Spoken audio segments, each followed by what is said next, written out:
Lumumba, my guest today on the bench at this very timely time.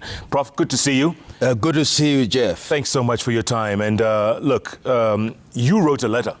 Yes, I did. To both the president and the former prime minister a few weeks ago. Yes. I don't know what reaction you've gotten from them, but you asked them to tone down the rhetoric and the downward spiral. Now it looks like things have escalated.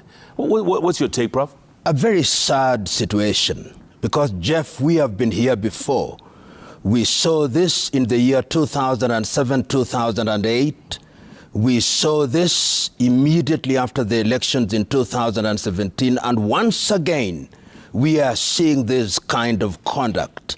And what is happening is that we have leaders who are beginning to cross the line. And the essence of my letter was to appeal to the president and to appeal to Honorable Raila Amolo Odinga to do what is right and just. I hold the view that the rule of law not only requires but demands that we must act in accordance with the Constitution. What I've seen now as rehearsal for the march on State House on the 20th day of March is anarchy. That is not demonstration. That is not what is contemplated by the Constitution. That is anarchy. And what is defined as mass action is not mass action. Mass action, which was defined by Mahatma Gandhi and Martin Luther King Jr., presupposes and requires of leadership not to use demonstration as a basis for creating confusion.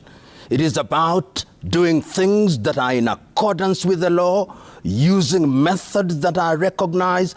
And you've seen what happened in Kisumu. Mm-hmm. If that is what is going to happen on the 20th, I dare say, without mincing, that the opposition led by Raila Amolo Odinga is actually saying that they are going to overthrow the government of the Republic of Kenya as by law established. And that is treason. Let us not mince our words, because what has happened and is happening in Kenya now is that people are so intimidated that they don't want to speak the truth. But we must do so, because when this country is destroyed, all of us and our children and children's children are going to pay for it. We have seen countries destroyed. We have seen countries destroyed within the continent of Africa. We have seen that happen in Somalia, happen in Yemen, and in many other African countries. I hold the view that the opposition led by Raila Amolo Odinga should use existing institutions. Thus far, I've not seen a petition made by a member of Azimio. I've not seen a petition made by governors of Azimio saying that there is a crisis in the country. It cannot be right that we use the Constitution of the Republic of Kenya to intimidate Kenyans. It is improper, it is selfish, it is undesirable, it is wrong, and it must be condemned without fear. Absolutely. Prof, if we could just put up the letter. Monica, do you have the letter? If we put up the letter, it was a 5-page letter. Yes, indeed. 5 pages. That's a lengthy letter. And I said so at the very beginning that my letter is long because I was speaking to leaders. And when you are speaking to leaders, you must give it a historical context. And let it be said, Jeff, this is not the first time I'm engaging Honorable Raila Amolo Odinga. This is not the first time that I'm engaging the President William Ruto on matters of the state of the nation. I invite you to read Honorable Raila's own book, his own autobiography at page 835. He acknowledges that even in the year 2007-2008, a team comprising of myself and other Kenyans were involved in the process of trying to broker peace. And I want to tell you, Jeff, on the 8th day of January 2018, after the elections in 2017, I went to Honorable Raila Odinga's office at Capitol House. I went to Deputy President Ruto's office when he was the Deputy President and said, let us have a rapprochement. So what I'm doing is something that we do for love of country. We cannot be a country where the pursuit of political office is a life and death issue. It cannot be right. Yeah. Tell me something, Prof. in your lengthy letter, and it's right there, and it's you know, really, I read it in entirety. In the end, what is it that you want from them? What is it you want from the president and I was very clear in what I want of the president. I said to President Ruto, who is the president of the Republic of Kenya in accordance with the law? There was an election. The election was contested. We went to the Supreme Court. The Supreme Court pronounced itself as to who is the president of the Republic of Kenya. Therefore, it is what I call phantasmagoria to say that there is no president of the Republic of Kenya. There is a president of the Republic of Kenya. And I'm asking the president of the Republic of Kenya, it is your watch. Do all that is within your power to ensure that we do not get into the abyss. Thus far, whether one likes President Ruto or not, this government has been very restrained. In other parts of the world, Raila Amolo Odinga and his acolytes would have been arrested. But the government, to its credit, has restrained itself from doing that.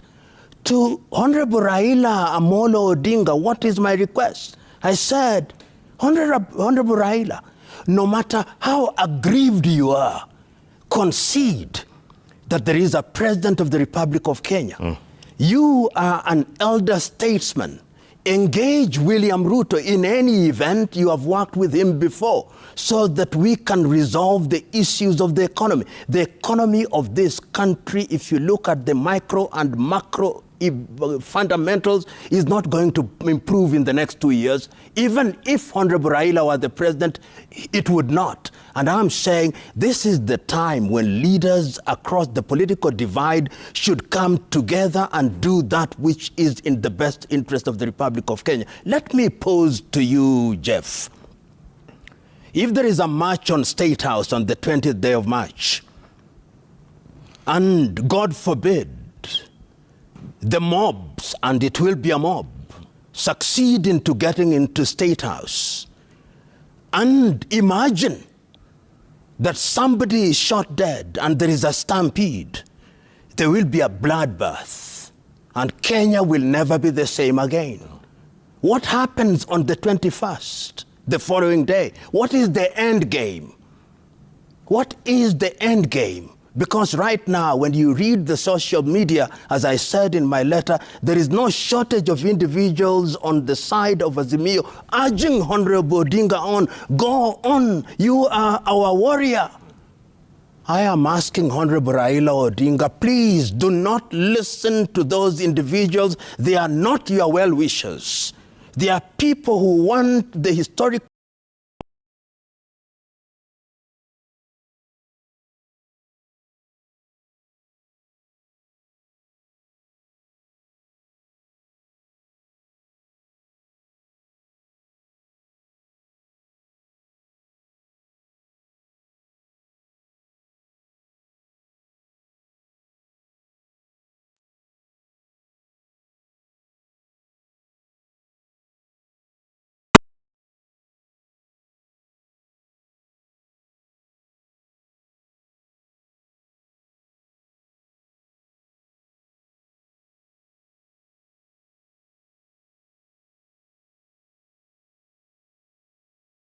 questions about our country. And I'm saying that there are existing institutions. Where is our parliament? Where is our National Assembly? Where is our Senate?